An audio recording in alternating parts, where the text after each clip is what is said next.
So what kind of video should we make for January? I don't know. January can be a bit of a write-off, so something fun, I guess. Oh my god. Do you know what's more fun than revenge? What? No, fuck. I fucked that up. What I should have said is, do you know what's really fun? Then you say what, then I say revenge. Boss, we talked about this. You make your intros too long, it's too tedious to animate. Okay, I know who we're gonna get revenge on. Oh my god, who is it? In 2016, Rebel Media nailed one of my videos with a copyright claim because I used a clip from one of their videos. And even though I believe I'm being faithful to the same fair use laws that they themselves enjoy being a news outlet, they're refusing to drop the claim. Aren't you just worried they're gonna nail this one too? No, Rebel's not that big of a dick.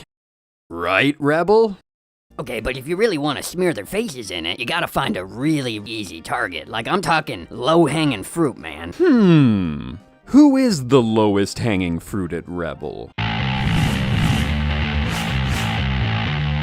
Oh, snap. Hey guys, I was smoking a doob the other day, and I was thinking about the guy upstairs. Honestly, at this point, the least I could do is get on your level.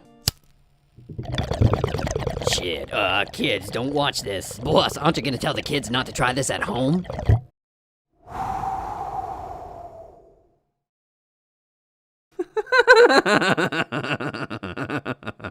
And I thought, if there's one example of our own ingratitude and how audacious we are as a species, as a culture, it's atheism. Oh shit, that's a punch to the scrot, dude. So I thought I'd just take a moment to prove to you, beyond the shadow of a doubt, that God exists. We're going old school. Fucking bring it on.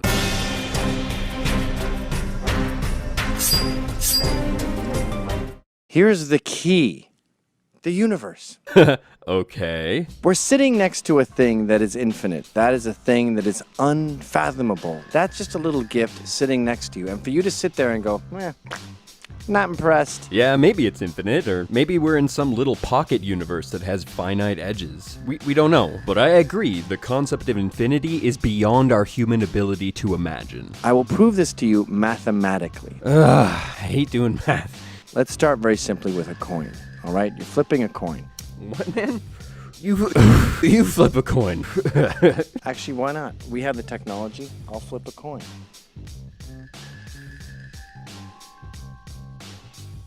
I've got it here. Dude, just flip it. It's set to tails. I got a head. I got a tail. I got a tail. I got a tail. I got a tail. I got a tail. I got a tail. I got a tail. I got a tail. I got a tail. I got a tail.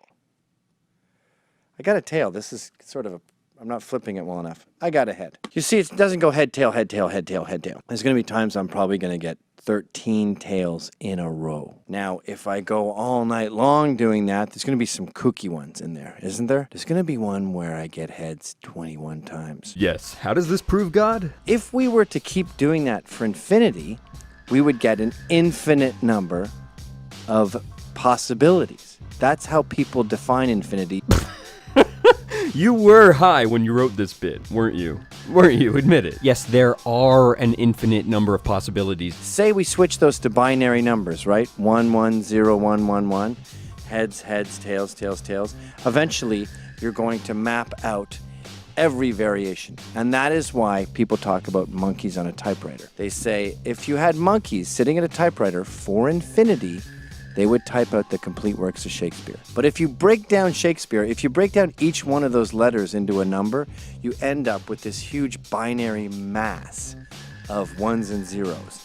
And you know that the monkeys are going to keep flipping coins, and eventually the coin tosses will match that crazy pattern of Shakespeare's works. And my atheist father is to blame for getting this in my head, because he said, look, I mean, we know there's going to be life in outer space because there's an infinite number of possibilities. So there's an infinite chance that there'll be life, which means there'll be life.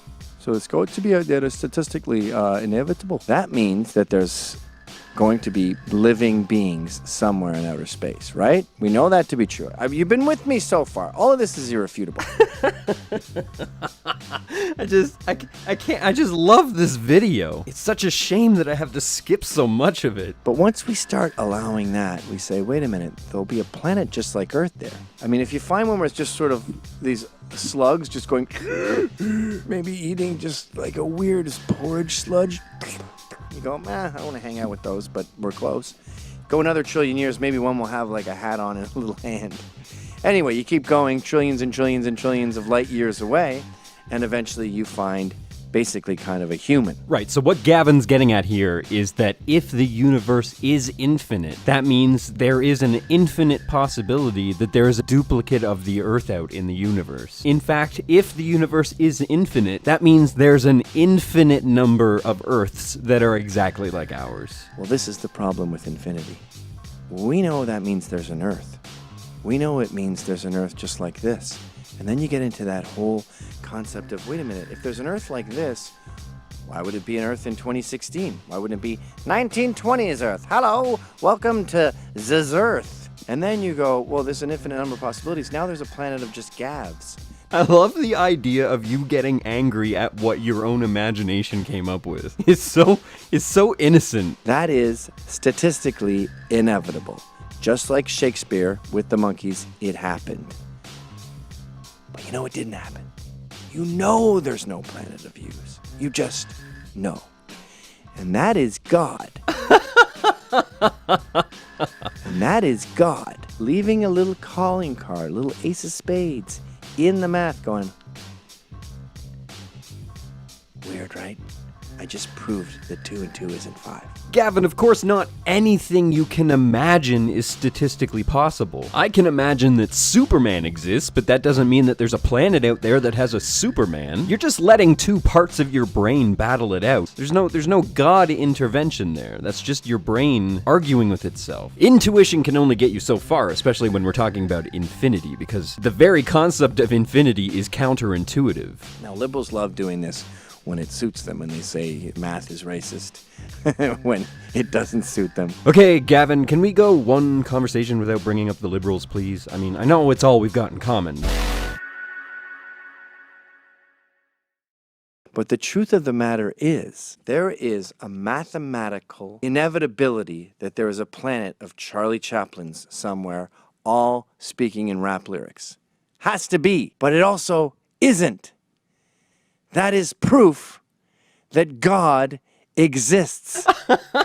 I love that you're just demanding that this planet of Charlie Chaplin's exist. Statistic possibility and statistic inevitability are not the same thing. So yes, if the universe is infinite and there's an infinite amount of energy and matter in the universe, then there is a statistic possibility that there is a planet of all Supermans. However, the chances of that are probably something like 1 in 10 to the power of... The point is that the chances are infinitesimal. That means the chances are infinitesimal every single time that life sprouts up on a planet, meaning it's not going to happen. In fact, the chances of there being a planet of all Charlie Chaplins is so unlikely that it's actually more likely that all the oxygen in the room that you're in right now will just randomly explode and kill you, meaning it's not going to happen. God is this amorphous force that we can only barely kind of understand.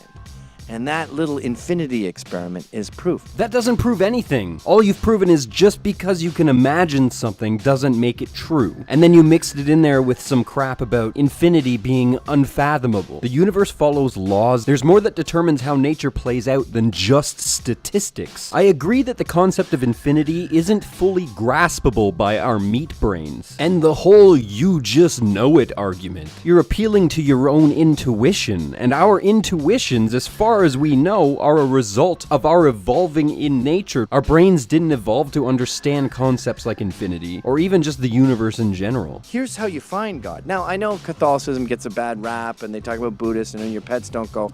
All that are silly little details that our petty brains have come up with to try to understand the truth. I am a Catholic, but I'm not saying that Tibetans are going to hell. and they're going to be in a lake of fire forever. I refuse to accept that. I don't mean to go all neckbeardy here, but you've essentially just admitted that you believe what you choose to believe. That is the cardinal sin to the scientifically minded atheist. Essentially, your video boils down to, I choose to believe that because I don't understand the universe, that means God exists. And that's proof that God exists. I think we're all just trying to glob onto this truth that we all sense in our brains that we can find in mathematics. That's true, but I got bad news for kind of everybody here. Math is our invention. Math doesn't prove the universe proves math. Meaning we can only know that our math is right if it matches what we observe in nature. But our current mathematical paradigm could be proven wrong at any time. In fact, it doesn't explain a lot of things that we observe in nature. And there's a lot of theoretical physics that can never be proven right, because they can never be tested. The point is that math is a bitch, and it can lead us to believe and theorize some pretty silly things. For example, in quantum physics, there is a mathematical equation you can do to determine the likelihood that you will travel right through a wall. Pointing out that there's a statistical possibility of something happening is not an informative description of exactly how the universe works. But yes, I think on some level, every single person is driven to understand their place in the universe and how the universe works. And the more you give in to that, the freer you are and the more you prosper. That's what the free market is. Oh yeah, totally, dude. It's saying, I'm going to adhere to this biology. And when I talk to atheists, I avoid talking about this. I just say Darwin. They like the word Darwin, or nature, or biology. Just say that instead of God, right? You just adhere to this nature. And the less you play God and the less you try to intervene in fate, the more you prosper. Look at the Western world. We let the free market go. Yeah, but the free market has created a consumption-based economy built on the backs of less fortunate nations, draining our planet of its finite resources. Why would a God that can create an infinite universe condemn the human race to such a short and pitiful existence? We're consuming our way into extinction. Oh my god, I sound like a fucking communist. And isn't it funny that Adam Smith talked about the invisible hand of capitalism? This came up again recently in a movie called I Am Pencil, where they talked about the evolution of the pencil and how, without any government influence, we get people getting the wood, getting the carbon, getting it all together and creating a pencil. And in the video, we actually see a magical hand form. That magical hand represents supply and demand, not God, you dolt. It's about necessity being the mother of invention. In the West, where we let the free market prosper, we see lifespan going up. We see in the environment going up. Oh yeah, the environment's going up all right. All the way up in temperature.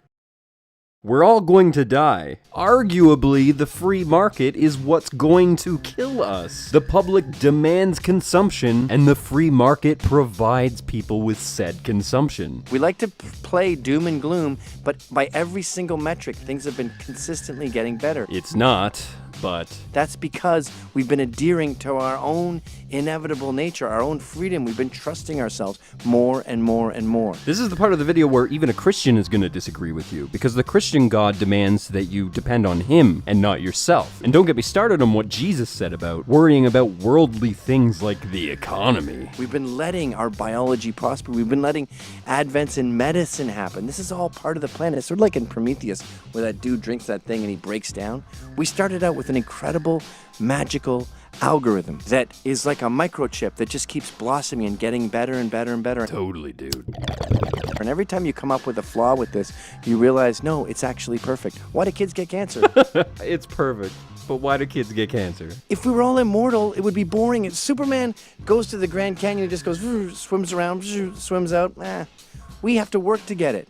We don't want to be immortal. We don't want to be Superman. Yes, there has to be consequences. There has to be danger. There has to be sickness. There has to be cancer. Because to just jump off a building and not suffer consequences, that's no kind of life. That's all beautiful poetic philosophy and everything with the Superman analogy and all, but I've heard that pot can make you think that things are more real than they really are. Maybe they should put that on the label. The atheists go, well, hold on a second. Your stupid infinity thing contradicts itself when you look at us. We had an infinite amount of time to be here. We had monkeys on a typewriter. It was an infinite amount of pre-time to get to the Big Bang that led to Earth, that led to us. And the atheists that said this, They were also high? As far as we understand the universe, there was a Big Bang. So there isn't an infinite amount of pre-time, because time didn't exist before the Big Bang. And even if it did, that would be a meaningless retort. All the particles in the entire universe are crammed into one tiny little speck, incapable of doing anything. The universe is in an inert state. So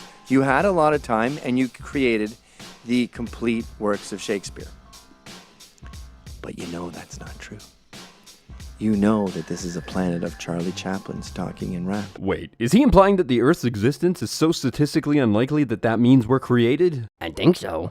What the fuck, dude? So, though it seems to make mathematical sense that we got here, you know it doesn't. You know that this planet right here is equally as absurd as any of the other crazy planets I was talking about earlier. It's equally as absurd as a planet of views. We are on a planet of views right now. You're on the planet that you're on. That's all there is to it. Things turned out the way that they did because that's the way they turned out. You want to attach some sort of meaning to that, and that's you. And you admitted that's you doing that. And you decided that that meaning is God. And that's fine for you, but that's not good enough for me. Again, you're trying to use your intuition to understand things that are counterintuitive. This is why we have science, because our brains can't understand the universe. The math adds up, but it don't add up. That's proof there's a God. What do I even say to that? Thank you for watching. If you like what you saw and you'd like to see more Armored Skeptic, please like, comment, and subscribe. If you absolutely love me, you can support me on Patreon, or if you have a passing affection for me, you can buy my merch. Links are in the description.